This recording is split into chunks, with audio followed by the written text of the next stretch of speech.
అదే 2008లో వచ్చిన crisis, sub prime crisis అదే.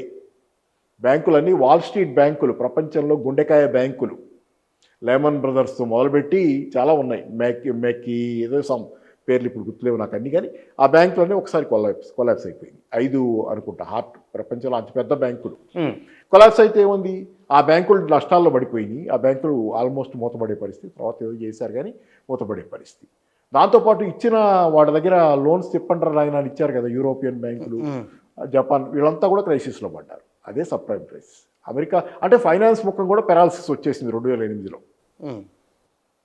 మీకు అర్థమైంది కదా, రియల్ ఎకానమీ మొహానికి అప్పుడు అంతకుముందే అయిపోయింది, ఫైనాన్స్ ఎకానమీ ఇక్కడ కొలాప్స్ అయిపోయింది.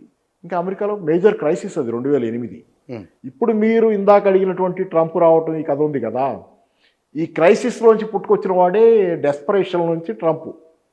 ఓకే, ఓ ఈ పరిణామాల పర్యావసానం ట్రంప్ అనేవాడు ఏంటి, విదేశస్తులు వద్దు మనకి, మన ఉద్యోగాలు మనకే అన్నాడు. సంతోషమే కదా, అంతా నిరుద్యోగం ప్రబలిపోతుంది. 2008 తర్వాత క్రైసిస్ పెరిగిపోయింది. స్టూడెంట్స్ ఉన్నారు, చదువుకున్నారు. అమెరికాలో గతంలో గ్రాడ్యుయేషన్ చదువుకున్న స్టూడెంట్స్కి బ్రహ్మాండమైన ఉద్యోగాలు, మంచి ఉద్యోగాలు వచ్చాయి. వాళ్ళంతా లోన్లు తీసుకుని చదువుకుంటారు బ్యాంకుల్లో. ఆ లోన్లు శుభ్రంగా తీర్చేవాళ్ళు. గత తరం వాళ్ళ పరిస్థితి ఏంటంటే వాళ్ళు శుభ్రంగా గ్రాడ్యుయేషన్ అయ్యి పోస్ట్ గ్రాడ్యుయేషను అంటే అక్కడ ఎంఎస్ గారు ఏదైనా కానీ లోన్లు తీసుకుని చదువుకునేవాళ్ళు, మంచి ఉద్యోగాలు వచ్చాయి, అప్పు ఈజీగా తీర్చేసేవాళ్ళు.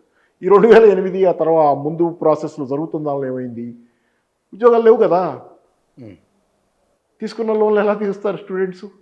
ఈ చిన్న పనులు చేసుకుంటా వాళ్ళు పిజ్జా సెంటర్లో పిజ్జాలు వేసుకోవటం, ఇవే కథలు. పెట్రోల్ బంకుల్లో పెట్రోల్ పోసుకోవడం, ఈ కథలతో నడుస్తుంది అక్కడ. ఉద్యోగాల నాణ్యత పడిపోయింది 2008 తర్వాత. ఇది నేను చెప్పడమే కాదు, టైం పత్రికే స్వయంగా చాలాసార్లు చెప్పింది. టైం పత్రికలో వచ్చిన వ్యాసాల్లోనే 2008కి ముందు పోయిన ఉద్యోగాలు మధ్యతరగతి ఉద్యోగాలు,